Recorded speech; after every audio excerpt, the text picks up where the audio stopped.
Recently, Bungie announced a buff to Eriana's Vow, an exotic hand cannon that originally debuted way back in the Stone Age of Shadowkeep.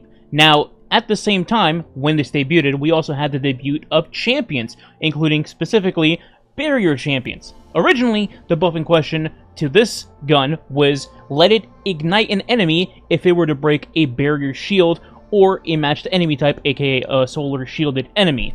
Now, that's a good start, but there was only one problem to this buff. So remember the part where I mentioned Eriana's debuted in Shadowkeep? Well, apparently, Eriana's has just been bugged this entire time, its whole existence, and has been doing less damage than intended against barrier champions, the one enemy you would naturally think it would be good against. So, people wrote it off as, you know, this is still just not good enough, when other options exist that can get the job done, such as Arbalist or even Wishender. However, more recently, Bungie did fix that mistake and added a 67% buff to fix that problem, and also removed a negative 40% scaler on Eriana's when shooting barrier champions. Now the question became, was this actually enough to at least give it some purpose to use in the game? And the answer to that, in my opinion, is yes. In simple terms, this change made it so that Eriana's finally became a consistent stun weapon it was supposed to be. Now, it can one-shot barrier champions even on a Grandmaster scale, just like its previous counterparts did with Arbalist and Wishender. But now it also has the additional effects of the original buff, where the champion or the solar enemy will get stunned and then proceed to ignite.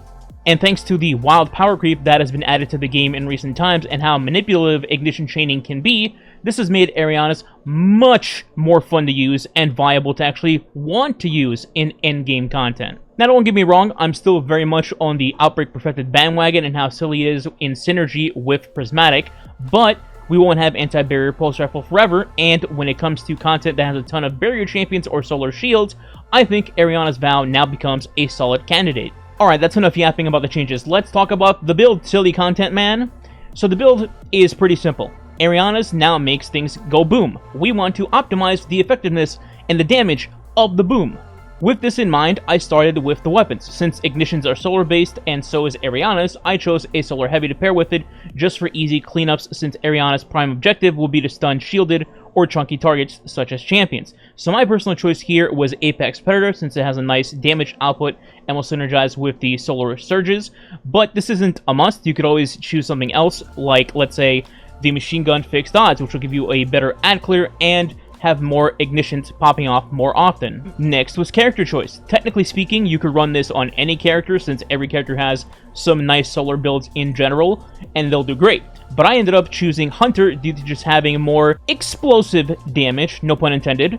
I opted to take the Prismatic Hunter route and Golden Gun, and with this, it allowed me to have lethal one-shot capabilities against either champions, regular yellow bars, or putting on massive damage on a boss if I needed to. At the same time, I also picked up Gunpowder Gamble as one of my aspects. As you'll see in the footage, setting up a nice GPG through standard gameplay with the setup is pretty smooth and consistent, so I thought it was a nice add to this build. And as for making ignitions more lethal, we have the Facet of Ruin in our fragment slot, allowing us to have a larger blast radius for our ignitions, and we also have Solar Fulmination in our artifact, giving us more ignition damage in an increased radius. As for other key components to the build, in your kinetic slot, you can go with whatever you would like. I personally in the footage just went with a scout, just because I wanted to have the other champions done for the particular footage here, where there's barriers and unstoppable champions, but you might be doing an activity where there's overloads instead, or maybe you're doing an activity where you just want to go in with a damage weapon, so you can do something like Eriana's and then have Supremacy in your top slot for extra damage against a boss. As for the second aspect, I ended up going with Winter Shroud for multiple reasons. The common reason here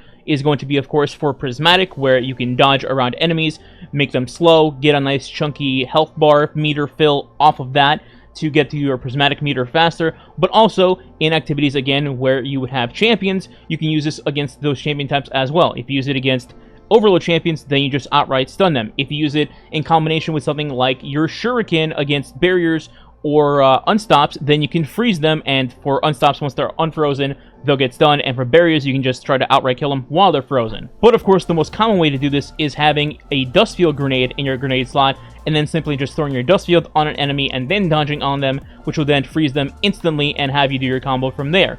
In my case, I have dust field on, and then I have a smoke grenade in my melee slot to just weaken any enemy type that I want, whether it's champions, bosses, even red bars to blind them, whatever, it still works very well. For your dodge, you have two choices here. You could either go the standard route of having a reload dodge on, which is what most people will have on, but I personally actually like acrobat dodge. I rarely have to actually reload in encounters where it matters that much, and acrobat dodge allows me to just become radiant on an instant whenever I should need it, and have me do more damage, as well as just having any other weapon besides Eriana's also be able to stun a barrier champion if I need to do that. There's also a second reason why I like acrobat dodge, and that is its synergy with Celestial Nighthawk Golden Gun. So, in some cases, when you get to a boss, let's say at the end of a GM Nightfall, or even a raid or a dungeon, doesn't matter, you can utilize Acrobat's dodge to make yourself radiant. Once you make yourself radiant, that actually allows you to do more damage with your Celestial Nighthawk Golden Gun. Significantly more, actually. So, in combination with Acrobat Dodge, you would pop it, become Radiant,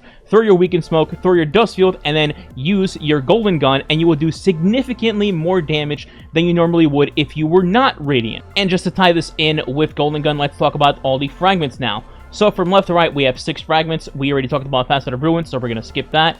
But our other fragments are going to be Facet of Courage, which states your Arc, Solar, or Void abilities do increase damage to targets afflicted with Darkness debuffs. This is what I was referring to with Dust Field. That's a Darkness debuff. You throw it on a boss, pop Golden Gun, that's a Solar ability. Bang, you do much more damage this way. Next is Facet of Protection. While you're surrounded, you are more resistant to incoming damage. Pretty simple. Also, if you're Transcendent while this is happening, the effect is increased, making you even more tanky.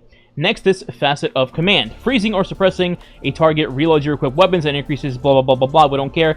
Basically, you get a free reload in some pinch cases. So let's say like you're stunning a champion and you happen to throw a Dust Field on him. He's going to freeze, you're going to get a free reload, so you never have to reload your gun if for some reason you were running out of ammo. Or again, in boss cases, this would help you reload your DPS weapon during a damage phase. Like let's say I'm using my Apex Predator. I fire off both my rockets, then command procs, and I get a free reload for that rocket instead of utilizing Reconstruction. Or if you're using the previously mentioned Supremacy, you start your Supremacy DPS, you throw your Prismatic Grenade, it'll eventually freeze the enemy, and while you're shooting and getting all your shots off, it'll reload your whole mag, and you can continue to do so until having to switch back to your Reconstruction Heavy. This next fragment is if you don't want to have Acrobat Dodge on, and that is going to be Facet of Dawn.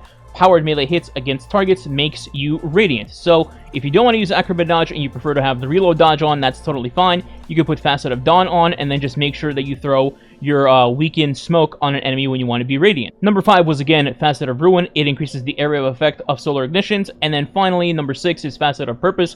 Picking up an orb grants either Amp, Resto, Frost Armor, Woven Mail, or Shield based on your damage type of your equipped super, in this case, Restoration. Now, as for mods for this build, I will have a dim link for the full build below in the description if you want to try out the build for yourself, and also you can follow the socials while you're down there. But I will mention here some key mods that you should have on because it just makes your life a little bit easier. In your helmet, Special Ammo Finder, just to get more ammo for Eriana's if you're going to be using it as your primary weapon in things like GM content. And then also Solar Siphon for when you just blow up half the room with your solar weapon. In your gloves, you might want to put on some solar loaders in the event that you do have to reload Eriana's for whatever reason. Then it just makes it a little bit faster, otherwise it feels pretty sluggish. Your boots will of course have triple Solar Surge, just a stack for Eriana's and whatever your heavy of choice is.